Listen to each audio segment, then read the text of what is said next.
করেছি এই video just আজকের জন্য। কোথায় যাচ্ছ? আর আর আনন্দ করবো,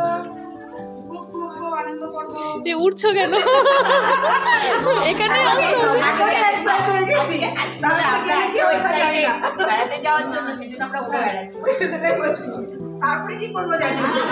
না না সব ঠিকঠাক হবে।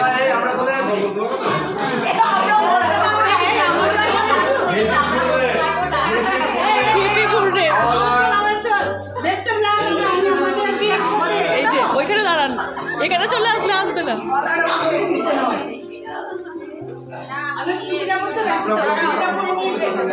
হ্যাঁ সবার বলুন, অবশ্যই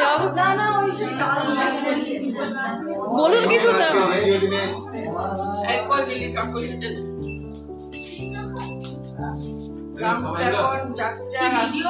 হ্যাঁ হ্যাঁ হ্যাঁ ওই জন্য।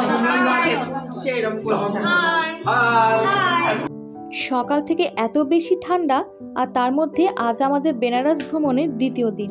আর আজকের ডেস্টিনেশন হলো এখানকারই কিছু সাইট সিন দেখার। সেই জন্যই দেখো এত বেশি এক্সাইটেড যে আজকের ভিডিওর ইন্ট্রোটাই দিতে ভুলে গেছি।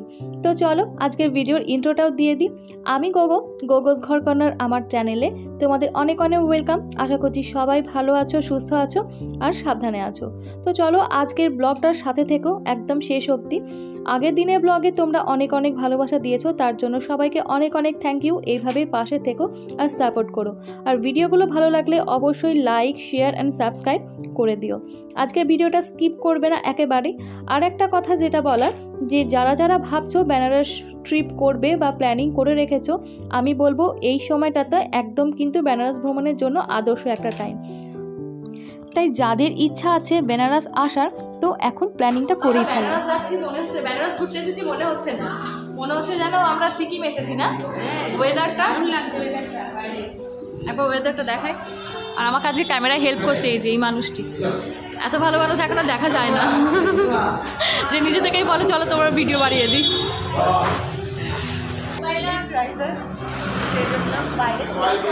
বেশ ভালো ওয়েদার।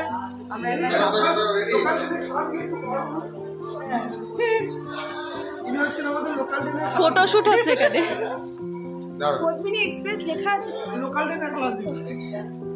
মনে হয় না এক্ষুনি সে ডিডিএজি পোস্টটা দেবে, এদিকে আর একটা হাতের অপেক্ষায়।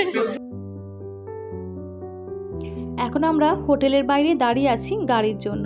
আর বাইরের ওয়েদারটা দেখো একবার, চারিদিকে ঘন কুয়াশা।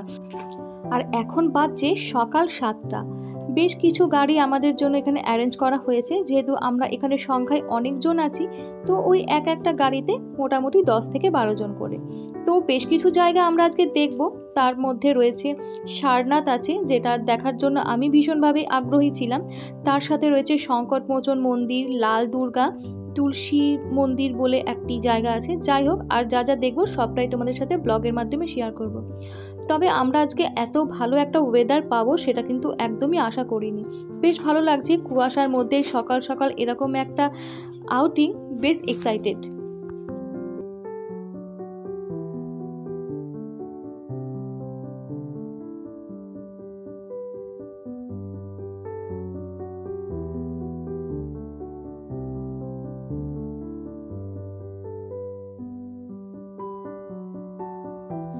আর প্রথমেই আমরা শুরু করেছি লাল দুর্গা মন্দির যে জায়গাটা সেটা দিয়েই। আর দেখো পৌঁছেও গেছি। তবে এখানকার অধিকাংশ মন্দিরেই কিন্তু শুনছি ফোন, ক্যামেরা, পার্স এই সমস্ত কিছুই অ্যালাউ না। তাই যতক্ষণ পর্যন্ত অ্যালাউ থাকবে ততক্ষণ পর্যন্তই আমি ভিডিও করতে পারবো আর তোমাদের সাথে শেয়ার করতে পারবো।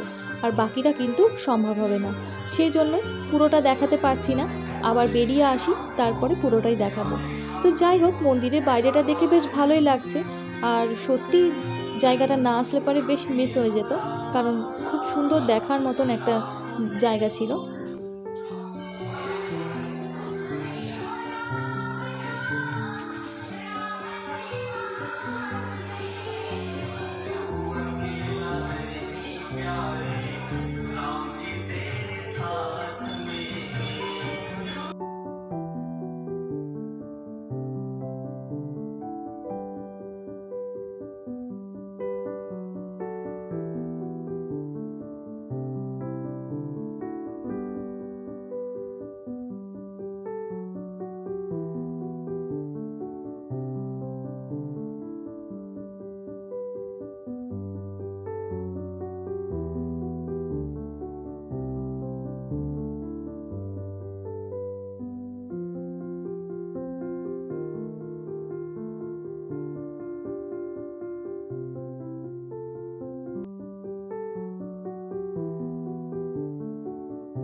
কুয়াশা। মন্দির দর্শন করে বেরোলাম, কিন্তু এখানে দেখছি অধিকাংশ মন্দিরে কিন্তু ফোন ক্যামেরা কোনো কিছু অ্যালাউ করে না, পার্স তো সব কিছু বাইরে রেখে তবেই যেতে হয়।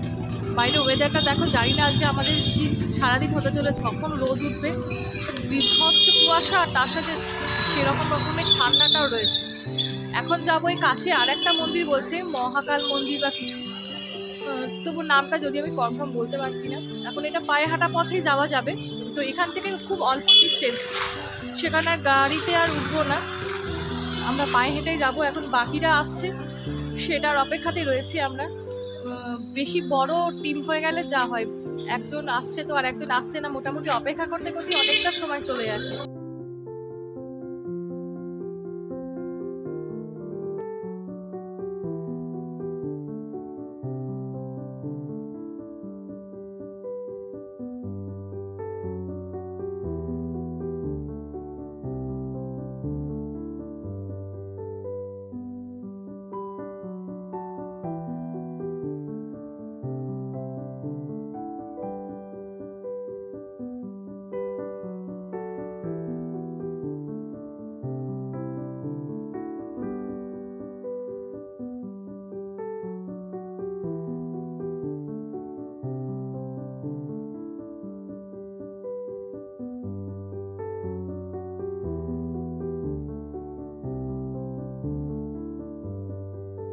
বলেছিলাম ওটা মহাকাল মন্দির ছিল না, ওটা হলো অ্যাকচুয়ালি তুলসী মানুষ মন্দির। মন্দিরটা খুব সুন্দর, না আসলে মিস করে যেতাম। একবার ভাবছিলাম এত কুয়াশা ঠান্ডাটাও লাগছে, যাবো না, কতটা হাঁটতে হবে, ডিস্টেন্সটা খুব বেশি না, অল্প একদম। চলো এখন আবার গাড়িতে উঠবো, আর নেক্সট কোথায় যাচ্ছি সেটা এখনো জানি না, যাই তবে কোথায়।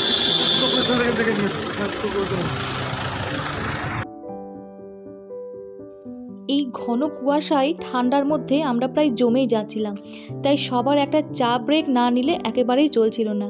তাই সবাই মিলে দল বেঁধে দাঁড়িয়ে গেছি একটা চায়ের স্টলে, আর এখন একটা চা নিতেই হবে। তারপরে চা খাওয়ার হয়ে গেলে আবার যাওয়া যাবে আমাদের পরবর্তী ডেস্টিনেশনে।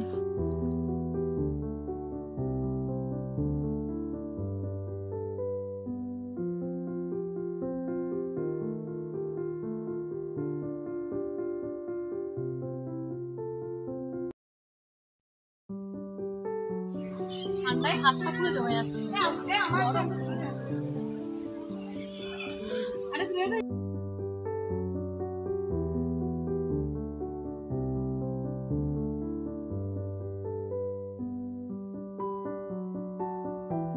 চা ব্রেকের পরে কালভৈরব মন্দির দর্শন করার পরে আমরা চলে এসেছি এখানে ব্রেকফাস্টের জন্য। মানে ওই ট্যুর থেকেই অ্যারেঞ্জ করেছিল, তো আমরা একটা ফাঁকা জায়গায় দাঁড়িয়ে তারপরে এখানে ব্রেকফাস্টটা সেরে নিচ্ছিলাম, কারণ বেলাও অনেকটা হয়ে যাচ্ছে, আর এরপরে আমরা যে জায়গাগুলো যাব তার ডিস্টেন্সটা অনেক বেশি, তাই মাঝে ব্রেক নেওয়া হতো না।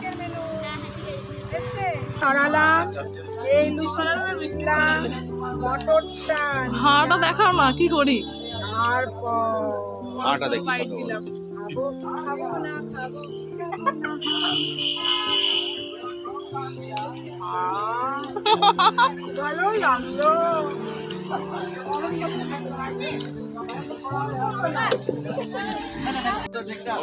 পরিষেবা ভালো, সবই তো। লুচিগুলো ঠান্ডা না গরম? লুচি গরম আছে না? না আর কি কাউকে রেকমেন্ড করবেন এখান থেকে পরিষেবা নেওয়ার? আচ্ছা, নৈতিক কোথায় বসে খাবো না, তাই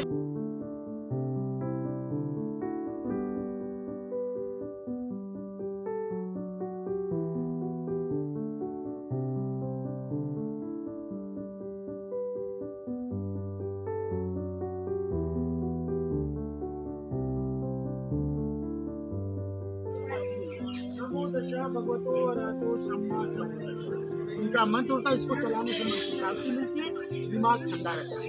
2010 किलो का घंटा जो सुबह 4:30 बजे बजता है, शाम को 5:30 बजे बजता है।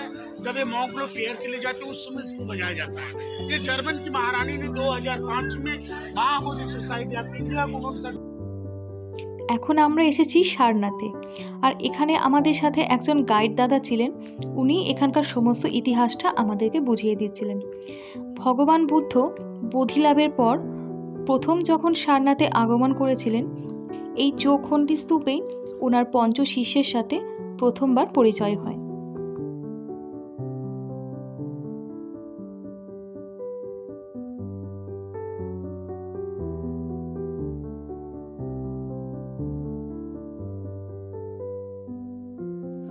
আর এখন এসেছি আমরা চায়না টেম্পল ভিজিট করতে। আর আজকের মতন ডে আউট কিন্তু এখানেই শেষ। তো চলো, ব্লগটাও আর বেশি বড় করছি না, এরপর সোজা হোটেলে ফিরবো, তারপরে আবার বিকালে অন্য কিছু প্ল্যানিং। ব্লগটা আজকে এখানেই শেষ করি। সবাই ভালো থাকবে, সুস্থ থাকবে, সাবধানে থাকবে। আবার আসবো পরের দিনের অন্য কোনো ব্লগ নিয়ে। সবাই সঙ্গে থেকো। আর চ্যানেলে নতুন বন্ধু হয়ে থাকলে প্লিজ চ্যানেলটা সাবস্ক্রাইব করে দিও।